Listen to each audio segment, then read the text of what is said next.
This was my worst Gran Turismo race, and it highlights the flaws in the penalty system. So we're at the opening lap of Fuji. I'm covering the inside line to cover off the Porsche. He misses his braking point, drives right up the back of me, and then forces me off track. I lose a handful of positions, and following a few laps, I caught up. I drive right into the back of the Ferrari. That's my bad. I had a brain fart. I rightfully get a 2-second penalty for doing so. He's got damage. Luckily, his race wasn't ruined, and fortunately, neither was mine at this point. Now, I get paired up with this guy. He's quite defensive. He's trying to squeeze me off track here.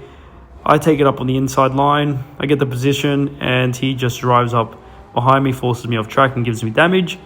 And then, going into the next corner, he just game ends the Lexus. Now, you'd think after doing all that, that would warrant a penalty. But no penalty given there. In the following lap, he just does an almighty dive bomb. He gets the position, and the Porsche that forced me off the track in the opening lap, he's done himself a mischief and is now trying to cut across the racing line to preserve his position. And in doing so, he gives me a 3-second penalty for trying to cover off his lost places. The Porsche doesn't get a penalty, neither does the Lexus, only me.